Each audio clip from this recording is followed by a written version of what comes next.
नमस्कार, यार.com राशि का स्वागत है। साक्षात्कार सिंह 593 593। आज हमारे साथ है रामेश जिगटवाल, गाँव गुमाना का पास। टाइम देने के लिए बहुत बहुत धन्यवाद है। जय राम जी की। जय राम जी। तो आगे बढ़ने से पहले नियम शर्तें बता दूं कि एक तो वीडियो यार.com संपत्ति रहेगा, इसमें जो कुछ इसके लिए आप जिम्मेदार हो। इसका कोई व्यवसाय कोई मालिक तो नहीं होगा। एक बार हम इंटरनेट पर एडिट करके अपलोड कर देंगे, हटाएंगे नहीं। तो शुरुआत करते हैं पारिवारिक परिचय से। माता पिता का नाम? मैं रामेश्वर सिंह गढ़वाल जी। ये गुमाना के पास का रहने वाला हूँ और यही मेरा पैतृक गांव है जी। और मेरे पिताजी का नाम स्वर्गीय श्री सुखाराम जी गढ़वाल। जी। भाई मेरे जाबर सिंह गढ़वाल जो पूर्व पंच हैं। और मैं 40 साल से मैं बेसिकली मैकेनिकल इंजीनियर हूँ। जी जी। 76 से मैंने जोधपुर से पास आउट किया था और फिर HMT में नौकरी करके आया 40 साल। तो नीचे से लेके ऊपर तक मैंने 9 प्रमोशन लेकर के और डिप्टी जनरल मैनेजर की पोस्ट से रिटायर हुआ। 2014 में डिप्टी मैनेजर की पोस्ट से रिटायर हुआ, जो सेकंड टू GM होता है। जी जी। और उसके बाद मैंने 6 साल एक्सटेंशन मिला मेरे को वहीं HMT में। फिर 2 साल में प्रधानमंत्री कौशल केंद्र में प्रिंसिपल रहा। उसके बाद जब लॉकडाउन और कोरोना आया तो उस समय मैंने गांव की ओर रुख किया, क्योंकि प्रधानमंत्री कौशल केंद्र एजुकेशन लाइन थी वो सारी बंद हो गई थी। उसके बाद मैंने सोचा कि अब गांव की सेवा करने, गांव में लोगों की सेवा करने के लिए एक ऑयल की अपॉर्चुनिटी मिली कि गांव में मैंने देखा कि हर घर के अंदर 5 व्हीकल हैं। हाँ है। 5 व्हीकल होने की वजह से उनमें जो ऑयल डलता है वो एक तरह से आदमी के अंदर जो ब्लड होता है उसी तरह से ऑयल होता है। तो ऑयल की क्वालिटी जो सीकर के अंदर बिक रही है वो क्वालिटी डिटोरिएट है। अच्छा अच्छा। अच्छी क्वालिटी नहीं है, उसमें मिलावट है या जो भी है। अलग अलग कंपनियां, बहुत सारी कंपनियां बाजार में आ गई हैं। तो मैंने सोचा कि इनकी जो डॉक्टर है वो आदमियों की हेल्थ को ध्यान रखता है और मैं इंजीनियर हूं तो व्हीकलों की हेल्थ का ध्यान रखूं और वो एक समाज को दूं, जो समाज ने मेरे को पढ़ा लिखा करके और आज इस मुकाम तक, और ये एक्सपीरियंस जो 40 साल का है मेरा मेंटेनेंस चीफ का, और मशीनों से ही डील किया है मैंने। और 5 करोड़ की परचेजिंग मैं हर साल ऑयल की करता था। उस ऑयल के बारे में मैं पूरा जानकार हूँ और ऑयल की क्वालिटी और इसका महत्व मैं अच्छी तरह से जानता हूँ कि ऑयल के अंदर क्या गुण होने चाहिए। उसके अनुसार मैंने ऑयल का काम यहाँ व्यवसाय करने का सोचा। इसके लिए 1 साल में सीकर के अंदर दुकान थी, लेकिन लॉकडाउन होने की वजह से फिर बाद में देखा कि गांव के अंदर ही अपने डीलर और दुकानदार और दुकानों संपर्क तो बनी गए। हाँ। संपर्क बनी गए थे। संपर्क में मेरे को यहाँ के मिस्त्रियों ने बहुत अच्छा साथ दिया। उन्होंने मेरे को सुना, समझा और ऑयल का महत्व जाना और वो ऑयल को यूज़ कर रहे हैं। अच्छा, 2-4 बातें पूछ लूँ फैमिली संबंधी। एक तो ये बताएंगे माता जी का नाम क्या है आपका? मेरी माता जी का नाम स्वर्गीय पिरागी देवी है, जो दादिया की रहने वाली थी। पिरागी देवी? पिरागी देवी। अच्छा, पिरागी देवी। अच्छा, दादा दादी जी का याद है? हाँ बताएं। लाला। हाँ। और दादी का नाम था लाली शायद या ऐसे कुछ। हाँ, वो लाली बताया उन्होंने तो। हाँ। अच्छा हाँ, ठीक है। तो ये बताएं कि ननिहाल कौन सी जगह आपका? दादिया। दादिया। नानी जी का नाम याद है? हाँ, उखमाराम जी। नानी जी पिलानिया। नानी जी याद है? नानी का नाम याद नहीं है। चलो कोई बात। ससुराल कौन सी जगह है? बिडोदी। बिडोदी छोटी बड़ी? छोटी बिडोदी। छोटी बिडोदी। तो ससुर का नाम है दूल्हा जी बाकर। अच्छा। और सास का नाम है जिनको। और सालों का नाम है रामदेव जी बाकर और मनसा जी बाकर, दोनों स्वर्गीय। तो संतान मेरे एक लड़का है, एक लड़की है। नाम करो से? मनोज गढ़वाल, जो अपना ऑन बिजनेस करता है। अच्छा। ऑडिटर है प्राइवेट। और ये जो फाइनेंस का गवर्नमेंट अपना जो लघु उद्योग लगाने के लिए जो 25 लाख का लोन देती है, उसमें जो सब्सिडी होती है उसका थर्ड पार्टी वेरिफिकेशन के लिए ऑडिटर अपॉइंटेड है सरकार की तरफ से। बेटी डॉक्टरेट है, BA MA ने BCom MCom MBA finance. Vinita Chaudhary, Vinita Garhwal. उनका ससुराल जयपुर है। जयपुर। अच्छा अच्छा अच्छा। हाँ। तो भाई 2 ही हैं आप? 2 भाई हैं। बहन 2। नाम क्रम से? नाम बड़े भाई का नाम है जाबर सिंह गढ़वाल, जो यही हैं अभी गांव में। पहले फौजी हैं, वो रिटायर्ड। और 2 बहनें हैं, वो भी दोनों बहनें बड़ी हैं। एक खिरोड़ ब्याई है, एक किस्तूरी देवी, वो किस्तूरी बाई वो खिरोड़ ब्याई है। अच्छा। और मोनी बाई श्यामपुरा। तो आपने जो मतलब पढ़ते समय कुछ यादें बताएंगे जो बताने लायक है, जैसे कि अध्ययन संबंधी जो है, मैं खेल अभी संबंधी यंग जनरेशन को ये कहना चाहता हूँ, मेरा एक्सपीरियंस 40 साल का ये बोलता है कि मैं बहुत ही गरीब परिवार से था। मेरे पिताजी ऊँट गाड़ी चलाते थे। अच्छा। और पढ़ने की प्रेरणा मेरे को खेती से मिली। खेती से कि खेती में बहुत ज़्यादा जोर आता है, उसके अनाज का भाव दूसरे लगाते हैं। ये तो हाँ होता है। हाँ, तो पैदा हम करते हैं और उसमें अनाज में जो क्या लागत होती है उसका जो भाव लगाने वाले हैं वो दूसरे होते हैं। उनको ये नहीं पता कि इसमें किसकी कीमत क्या है। तो व्यापारी तो घाटे में भी कमाते हैं, फायदे में भी कमाते हैं, दोनों तरफ कमाते हैं। तो मैं एक छोटा सा आपको एग्जांपल देना चाहता हूँ आपके मीडिया के माध्यम से, चैनल के माध्यम से, कि आज 77 में 1.5 रुपये लीटर डीजल था, आज 107 रुपये लीटर, 106 रुपये लीटर डीजल है। गेहूं उस समय 10 रुपये 9 रुपये या 6 रुपये ऐसे लीटर था। आज गेहूं का भाव 18 रुपये किलो है और गेहूं उस समय 6-7 रुपये किलो था। तो उसका जिस रेट में डीजल बढ़ा उस रेट के अंदर वो नहीं बढ़ा, तो 100 गुना हो जाएगा, 100 गुना हो गया। तो उसकी लागत बढ़ गई। आज यूरिया के क्या भाव हैं, खाद के क्या भाव हैं, दूसरे और पेस्टिसाइड्स के क्या भाव हैं, वो इतने हाई आसमान पे पहुंच गए क्योंकि उनके अंदर इनपुट जो लगता है फैक्ट्री कॉस्ट होती है। फैक्ट्री वाला फैक्ट्री कॉस्ट निकालता है, लागत निकालता है, प्लस उस पर 20% अपना प्रॉफिट जोड़ता है। उसके बाद सेल प्राइस डिसाइड करता है। किसान के पास ऐसा कोई साधन नहीं है। कैसा ऐसा गवर्नमेंट भी कोई सर्वे नहीं कर रही है कि किसान की लागत क्या है। समर्थन मूल्य बढ़ा दिया, समर्थन मूल्य से तो फिर विदेशों में कैसे होता है, वहाँ क्या प्रणाली आपको पता होता? हाँ, विदेशों के अंदर क्या है, गवर्नमेंट पूरा का पूरा खेती का जो खर्चा है वो गवर्नमेंट देती है। अच्छा। गवर्नमेंट वहन करती है। वहाँ पर किसान कुछ नहीं, किसान सिर्फ मजदूरी करता है, किसान को मजदूरी मिलती है, गवर्नमेंट ही उसके अंदर सारा खर्चा निकालती है। अपने आपको नहीं लगता कि एक विपक्ष में जो पार्टी रहती है उसको अगर वोटों की जरूरत है तो वो आदमी को इकट्ठा कर जयपुर ले जाती है, और सरकार को जरूरत पड़ेगी वोटों की तो फिर थोड़ा बहुत तो छुमंतर लोन माफ वगैरह जैसे कि थोड़ा बहुत समर्थन मूल्य वो कर देती है। दोनों तरफ राजी किसान को एज ए वोटर के रूप में काम में लेते हैं, वोटर के रूप में काम में लेते हैं। किसान की समस्या को कोई नहीं सुनना चाहता।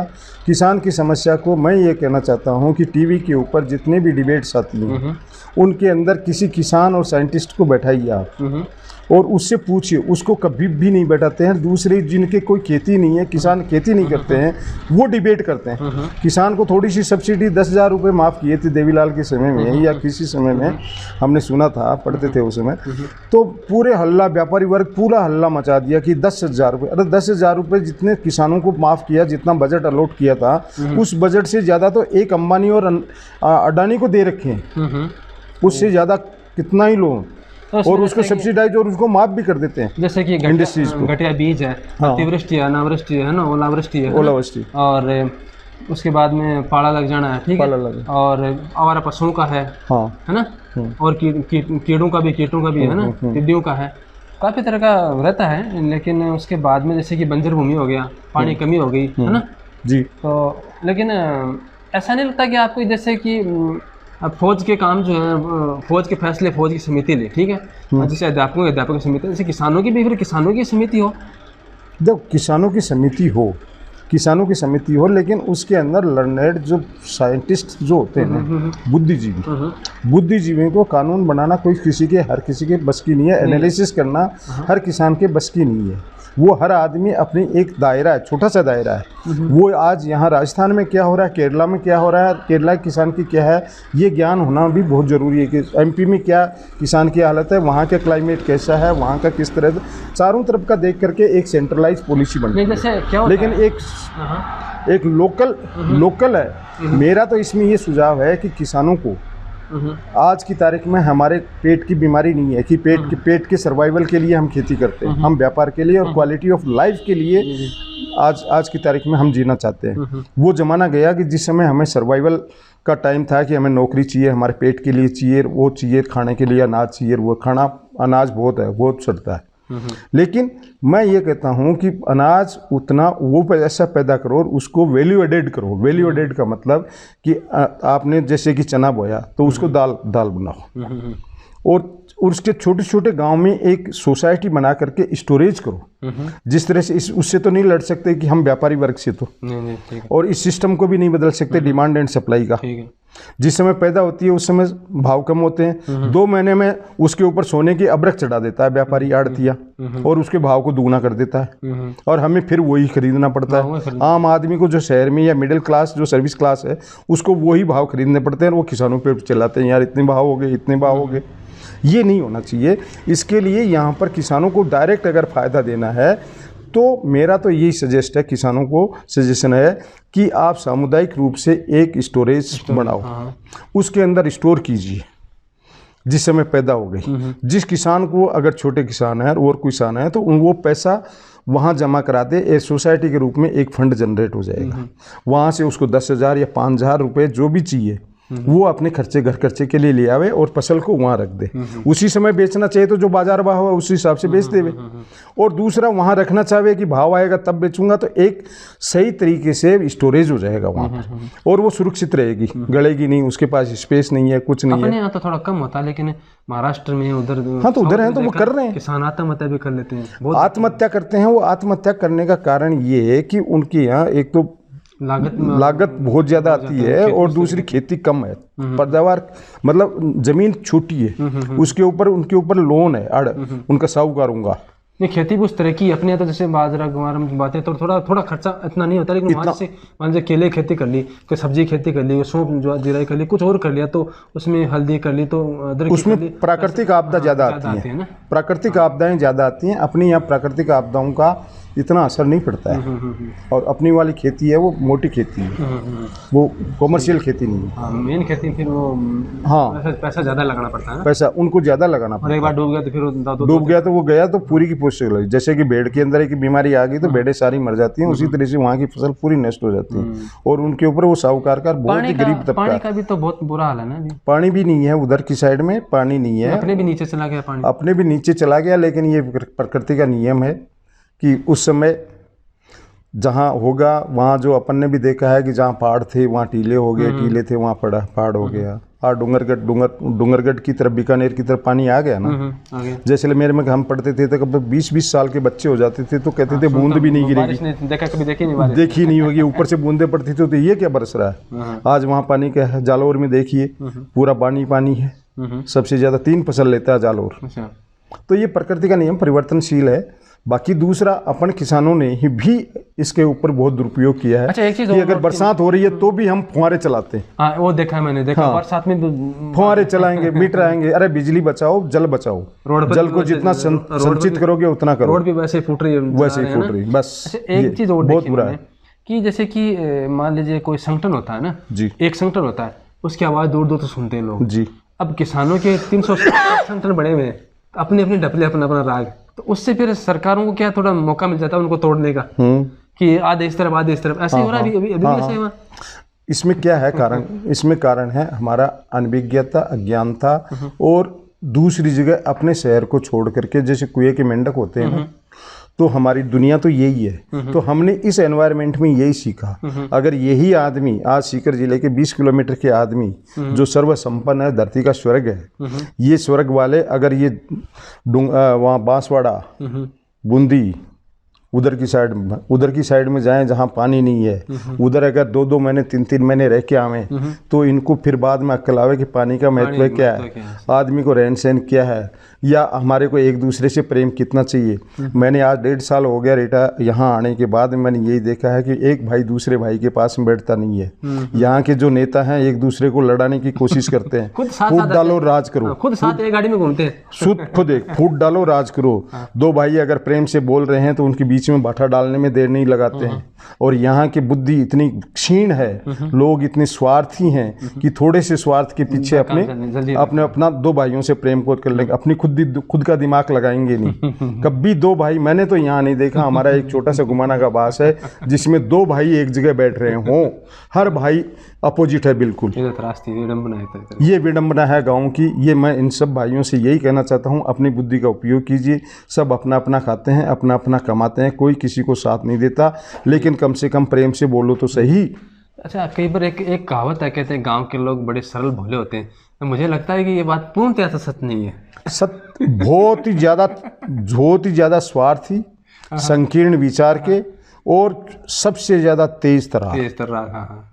और आदमी आज कहे कि शहर का आदमी है वो सबसे ज़्यादा मेहनत करता है, गांव का आदमी सिर्फ 2 घंटे 3 घंटे मेहनत करता है और कुछ नहीं मेहनत करता है। ये कहते हैं कि हमारे को बहुत ज़्यादा काम करते हैं, नहीं, ये गलत है। मैंने जो कंपेयर किया, मैं शहर में भी रहा हूँ 40 साल, गांव में भी रह रहा हूँ। बचपन में मैंने 11वीं तक यहाँ पढ़ाई करी, उस समय खेत में भी काम करता था, वो भी मैंने दिन देखे। तो आपका ये गांव जो है वो कितना पुराना आपको पता होता? ये कम से कम 100 साल पुराना है। आपके परदादा जी, दादाजी, परदादा जी का तो मेरे को याद नहीं। गुमानाराम जी परदादा जी थे ना? गुमानाराम जी परदादा, उन्होंने बसाया ना? उन्होंने बसाया। अभी गांव में कोई समस्या लगती है आपको?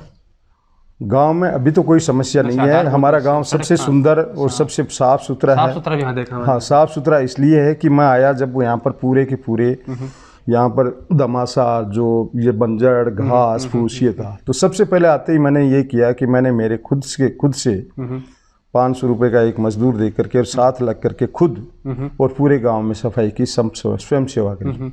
उससे गांव पूरा साफ हुआ। फिर आस पड़ोस में जितने भी आमने सामने जितने भी थे, सामने भी मेरे रामा किशन इंजीनियर है, मेरा साथ का ही क्लासमेट है, वही दोनों हम पहले क्लास से पास किया। ये सिविल इंजीनियर है, मैं मैकेनिकल इंजीनियर, दोनों नौकरी करके वापस हम आ गए सामने वाला मकान। तो आपकी तरफ से तो उस समय भी यहाँ पर बहुत बड़ा विरोध हुआ कि तू इसके घर के आगे क्यों काट रहा है, इस घर के आगे क्यों काट रहा है, तेरा क्या स्वार्थ है, तू क्यों क्या है। लेकिन मैंने उन चीज़ों को नहीं सुना और मैंने साफ सुथरा कर दिया। साफ सुथरा होने के बाद में इनको ये लगा कि यार ये तो अच्छा लग रहा है। फिर मैंने मेरे ही खर्चे से स्ट्रीट लाइट्स लगाई। अच्छा, यहाँ हर पोल के ऊपर स्ट्रीट लाइट्स लगवा दी। बढ़िया बढ़िया। उसका कनेक्शन मेरे घर से ही है और मेरे घर से ही मैं ऑपरेट करता हूँ। 3 स्ट्रीट लाइट तीनों कोनों के ऊपर लगे हुए हैं, रात को पूरा बास हमारा जगमगाता है। बढ़िया बात। तीसरा मैंने काम किया कि यहाँ पर जो लाइटें थी फ्रिक्वेंटली जाती थी, दादिया से कनेक्शन था।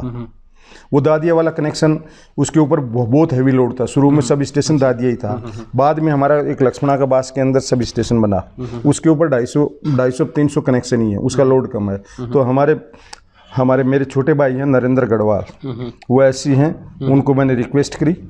उनको रिक्वेस्ट करके गांव वालों ने सबने साइन करके और एक एप्लीकेशन दी और उसकी सुनवाई करके एक दूसरे लक्ष्मणा के बास से कनेक्ट कर दिया, तो जिससे उधर का लोड इधर शेयर हो गया और हमारी फ्रिक्वेंटली लाइट नहीं जाती है। क्योंकि अगर जीगर के अंदर भी लाइट का फॉल्ट हो गया तो वो सारे लाइट काटते थे, तो वो सब इफेक्टिव होते थे। तो हमारे को जो समस्या थी वो भी निराकरण हो गया। प्रिय मित्र, हाँ, प्रिय मित्र मेरे सोवन सिंह फगेड़िया है, जो एक चूरू में है, जो GM chief engineer of PWD retire हुआ। दूसरा मेरे MD साहब हैं BM भामू जी, जो बरूपुरा के, जो मेरे क्लास मेरे से जूनियर थे, लेकिन वो MD थे अजमेर विद्युत वितरण निगम में अपने में। वो मेरे प्रिय दोस्त हैं। ये 2 मेरे प्रिय दोस्त हैं। आपके प्रिय गुरुजी याद? प्रिय गुरुजी में कहोगे तो मैं आपको बताऊं कि प्राइमरी में हमारे बोलजी मास्टर थे। अच्छा अच्छा। फिर मिडिल क्लास में बोलूँ तो वो थे अपने संस्कृत और हिंदी के थे हमारे महावीर सिंह ब्राह्मण तारपुरा के। दूसरा अर्जुन सिंह जी आर्य दादिया वाले और हायर सेकेंडरी में हमारे, उनका नाम मेरे को मित्तल साहब थे, मैथमेटिक्स के बहुत अच्छे। तो ठीक है, आपने समय दिया इसके लिए बहुत बहुत धन्यवाद। और आशा करता हूँ कि जो आपने ये, मैं तो लास्ट में सभी भाइयों को ये कहूँगा कि प्रेम से रहो, प्रेम से एक दूसरे से संगठन बनाओ, ये करो, सामुदायिक बनाओ, स्टोरेज बढ़ाओ सबसे पहला, जिससे कि ये व्यापारी वर्ग जो आपको लूट रहा है उससे उस जो अपॉर्चुनिटी, अपन भी पढ़े लिखे हैं, अपन भी ज्ञानी हैं, अपन पैदावार करते हैं कि इसमें क्या लगा है, तो उसको अच्छी तरह से स्टोरेज कर लेंगे और उसको समय का भाव आएगा उस समय अपनी अपॉर्चुनिटी एनकेश करो ना। आज पैसे किसके पास कमी है? कोई कमी नहीं है। हाँ, वो बात तो है नहीं कि भाई बहुत कम लोगों के पास, बहुत कम। एक स्टोरेज की दिक्कत है और एक दूसरे के ऊपर विश्वास रखो, विश्वास की कमी है यहाँ पर सबसे बड़ी। और इन नेताओं के बहकावे मत आकर के फूट मत करो, वोट राजनीति मत करो। दूसरा, एक मैंने बहुत बड़ा यहाँ पर देखा जो गाँव के अंदर कि चुनाव होते हैं, 5 साल में एक बार चुनाव होता है। चुनाव होने के बाद में 10 दिन 15 दिन 1 महीने तक जो भी सरकार गठित होती है तब तक राजनीति की बातें कर लो। लेकिन यहाँ तो मरण में जाएंगे, किसी के मोसर में जाएंगे, किसी के सूचक में जाएंगे, सब जगह राजनीति की ही बात होगी। जबकि राजनीति में आपको अभी कुछ भी नहीं करना। 4 साल जो जीत के आए उनको शहर स्वीकार करो और उनसे विकास का काम करवाइए। मैं ये जाता हूँ राजनीति वाला ना, मैंने ये देखा है यहाँ पर कि गाँव के अंदर सबसे ज़्यादा राजनीति होती है और उसके सबसे ज़्यादा भागीदार हैं हमारे रिटायर्ड आदमी, फौजी एंड मास्टर। इस सही बात है, सही बात है, ये बात आपने कही है, वरना लोग डरते हैं कहने से। मैं नहीं डरता किसी से। मैं एक बहुत मैं खुद HMT एक्स एम्प्लॉइज का वेलफेयर सोसाइटी का सेक्रेटरी हूँ और दूसरा मैं 65 लाख आदमियों की पेंशन की लड़ाई सुप्रीम कोर्ट तक लड़ रहा हूँ। अच्छा। जो EPS 95 में है उसके 65 लाख आदमी, जिसमें नवरत्न कंपनियां जितनी PSUs थी उनका जनरल सेक्रेटरी हूँ। कल ही मैं दिल्ली जा करके आया हूँ सुप्रीम कोर्ट में और हियरिंग थी, लेकिन वो एक अलग मैटर है। तो मेरा तो यहाँ के गांव वालों को ये कहना है कि विरोध जो आपस में है, जो भाइयों आपस में एक दूसरे के साथ नहीं बैठते हैं, उसका एक राजनीति ही कारण है। वोट बैंक की तरफ मत जाइए, भाइयों की तरफ जाइए। देखा है छोटा सा गांव था, लेकिन फिर भी जब चुनाव हो, हाँ मैं देख रहा हूँ ना, चुनाव हो जाते उसके बाद बोलते नहीं। मैंने देखा है ना यहाँ हमारे जितने भी भाई हैं आपस में, जो सगे भाई हैं वो एक दूसरे के पास नहीं बैठते। हाँ, कि उसको वोट कैसे दे दिया उसको वोट दे दिया या कोई भी कारण हो सकता है, चाहे पाती का हो, चाहे जिद का हो, चाहे कुछ भी हो, वो एक जगह नहीं बैठेंगे। 2 भाई मेरे को एक जगह बैठे हुए दिखा दो। सही है, नहीं होता, नहीं है। बैठेंगे दूसरा बैठने नहीं देगा, दूसरे बैठने जो प्रेम से बोल रहा था, मेरा एग्जांपल है, मैं बताता हूँ। मेरा भाई मेरे से एक महीने लगातार शांत प्रेम से बोल रहा था। उसके बीच में कि ये दोनों बोल कैसे रहे, बीच में बाटा डाल दिया। उसने कम बुद्धि थी, उसने ला करके अपने आप में अलूप कर लिया। किसी न किसी बात के लिए टॉर्चर करने लग गया। सब जगह, सब गाँव में ऐसा, सब गाँव में ये प्रथा गलत है। बुद्धि अपनी इस्तेमाल करनी, अपनी बुद्धि इस्तेमाल। अरे मैं न रोटी दे रहा हूँ, न ले रहा हूँ, न खा रहा हूँ, सब अपना अपना कमाया खाते हैं, अपना अपना ले रहे हैं, कोई किसी का नहीं देता। तो राजनीति वाला जो मैटर था उसी पॉइंट के ऊपर आ जाएं कि राजनीति के लिए गांव के अंदर उतनी ही बातें करो जितनी आपको एक राजनीति, चुनाव हो गए, जीत गए, सब कुछ हो गया, 1 महीने में विधानसभा, पंचायत, MLA या MP, जो भी प्रधानमंत्री जो भी बनने थे वो बना गए। उनको आप रिमेनिंग 4.5 साल या 4 साल 9 महीने तक आपको एक्सेप्ट करना पड़ेगा। उनके द्वारा बनाई हुई नीतियों को ही स्वीकार करना पड़ेगा और अपनी बुद्धि लगाते हुए सब अपने अपने गांव का विकास करने के लिए मैं ये कहता हूं कि उससे जितना आप ले सकते हो उतना लिए, न कि उसका विरोध कीजिए। विपक्ष पार्टी या पक्ष पार्टी कुछ नहीं, ये आप जब दोबारा चुनाव आते हैं उस समय उससे रिपोर्ट कार्ड पूछिए कि आपने मेरे गांव में क्या विकास किया। और दोबारा आप चुनाव हुए उस समय जब भाषण यहाँ देनी आवे, उस समय उस नेता के पास में कॉपी ले जाइए कि सर आप आपको वोट क्यों दें, आपने हमारे पिछले 5 साल आपने क्या किया वो लिख दीजिए, बताइए यहाँ पर। दूसरा, आगे 5 साल हम आपको वोट देंगे, लेकिन हाँ आगे हमारे 5 साल में क्या करोगे आप, हमारे इस गांव के लिए ये समस्या है, इनका आप क्या करोगे, ये हमारे को इस रजिस्टर में लिख के दीजिए। ये हर आदमी अपना डिमांड करे, हर आदमी डिमांड करेगा तो ही ये नेता आपके काबू में आएंगे, अदरवाइज ये नेता कुछ नहीं काबू आएंगे। सिर्फ 15 दिन हाथ जोड़ करके इधर उधर और आपको जीप में आएंगे और चापलूस हैं वो आपको ले जा करके वोट दे आओगे। और पूरे अभी तो अंधभक्ति का राज चल रहा है, तो बस तो अंधभक्ति में मत जाइए। गवर्नमेंट का बजट बहुत है। आज मेरे को ये बताइए 5 साल में इनके पास में कौन सी सोने की चिड़िया आ जाती है कि जो बोले अरे रुकना भैया उसको 5 साल में इनके पास तो इतना अरबों रुपए हो जाता है और किसान इतना करता है उसके पास में नहीं हो पाता। हम 40 साल तक नौकरी करके आ गए, हमारे पास में पैसा नहीं है, इनके पास अरबों रुपए 5 साल में कहाँ से आ जाएगा। जबकि कहते हैं हम जनसेवक हैं। किस बात के जनसेवक हो? नहीं जनसेवक नहीं, इनको जैसे विदेशों में क्या होता है। दूसरा, इनकी पेंशन बंद होनी चाहिए।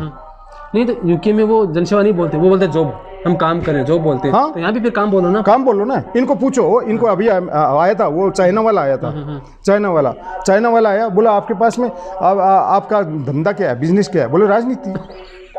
आप काम क्या है? बोले बिजनेस, राजनीति। अरे राजनीति नहीं पूछ रहा हूँ, राजनीति तो एक अलग चीज है। आपका धंधा क्या है, खेती करते हो या क्या करते हो? मेरे को ध्यान नहीं है अल्जीरिया का या कहाँ का एक राष्ट्रपति है जो सुबह खेती करके आता है, शाम को फिर प्रधानमंत्री है वो मेरे को एग्जैक्टली अभी ध्यान नहीं आ रहा है।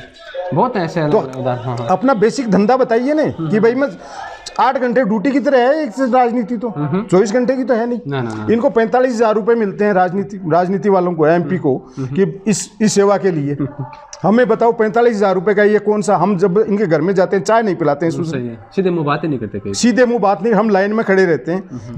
जबकि हमने वोट दे करके इनको हमारा नौकर बनाया, हमारे जनसेवक हैं, हमारे नौकर हैं। उस समय कह देते तेरे वोट की जरूरत नहीं है, अब भी बोलते हैं हाँ ये वोट, ये क्यों है, इसलिए ऐसा क्यों है ये हमारे खामोशी। और 45,000 रुपए लेते हैं तो कौन सा यहाँ पर हमारे ऊपर खर्च कर रहे हैं। और हम, हमारे घर में नेता आता है, हम वहाँ से उससे लाएंगे मिलन वाले से अच्छी वाली मिठाई। यार नेताजी आ रहे हैं, हमारे नेताजी आ रहे हैं, नेताजी आ रहे हैं। अरे काहे के नेताजी आ रहे हैं? नेताजी अपनी पकाने आ रहे हैं। फिर उनके लिए आप तो पलक पावने फूल बिछाते हो, फूल लाते हो, ये करते हो, और आप उनके घर जाते हो। देखा के तो क्या रिस्पेक्ट मिलता है आपको? देखा के मेरे को खाना देते हैं, वो फेंक देते हैं, देखा भी देखा। फिर तो उनको ये मैं नेताओं से अपील यही करना चाहता हूँ कि आप जनसेवक हो, गांव की समस्याओं का ध्यान दीजिए और हर गांव का अलग अलग बजट बनाइए। मैं कहता हूँ यहाँ आज 70 साल 75 साल हो गए, 75 तो गांव नहीं है सीकर जिले में। सही है। उस एमपी ने एक एक गांव भी अगर गोद लेता बहुत, तो क्या करते? आज नारायण सिंह जी मेरे को बताओ कितनी बार रहे? एक पत्थर भी है नारायण सिंह जी का, मैरिया जी की इतनी प्रॉपर्टी हो गई, क्या है इनका? नहीं, कुछ नहीं। कौन सी गली है, कौन सा क्या है? पारिक साहब यहाँ जाटों के वोटों से जीतते हैं, आज क्या है बताओ कंट्रीब्यूशन? हमारे गुमाना आबास में क्या कंट्रीब्यूशन है? नहीं। आज ये तारपुरा वाले रोड खड्डों में जा रहे हैं हम, कब से जा रहे हैं? इससे बुरा हाँ, हाईवे हवाई अड्डे की रोड है ना, कितनी बार सैंक्शन हुई, हर बार वोट में आता है, हर बार में पारिक साहब आते हैं और कहते हैं कि हम इस रोड को बनाएंगे, इस रोड को अगली बार बनाऊंगा, ऐसे ही बन जाती है। तो मैंने तो एक नेताओं का, पॉलिटिशियन की एक परिभाषा है कि काम करो मत, काम कर दिया तो वो वोटर टूट जाएगा, वो मेरे पास भीड़ नहीं जुटाएगा। ये नेताओं की पॉलिसी। अगली बार क्या बोलेंगे? अगली बार क्या बोलेंगे? नहीं, अगर मेरा काम कर दिया तो मैं दूसरी बार नेता आ रहा है तो मेरे को तो कोई काम ही नहीं है ना, वो तो बात है ना। तो मैं भीड़ में कैसे आऊंगा? और काम होगा तो मैं कहूंगा, इंतजार करूंगा कि पारिक साहब आवे तो मैं ये बताऊं। इसलिए पारिक साहब भी जानते हैं कि मेरे को वोट नहीं, मैं उनका काम नहीं करना। दोनों तरफ खुश है, दोनों तरफ खुश है। मैं एक इंटेंशनली मैं किसी पार्टी विशेष को नहीं बुराई करता हूँ, न किसी इंडिविजुअल को बुराई करता हूँ। ये एक नेताओं ने अपना बिजनेस बना लिया, न कि जनसेवक न होकर के अपना बिजनेस हो गया। तो हम तो सिर्फ आशा रख सकते हैं कि समय आएगा और लोग जागरूक होंगे और अपना हक मांगेंगे और बात मांगे रखेंगे और निगरानी भी रखेंगे, और हो सकता है कि भविष्य में सुधार हो। क्यों? बिल्कुल। तो समय देने के लिए बहुत बहुत धन्यवाद। हम भी आपके चैनल का बहुत बहुत शुक्रिया अदा करते हैं। समय मिला तो फिर आपका साथ कर लेंगे। क्यों? जय राम। बिल्कुल, साथ जय राम जी।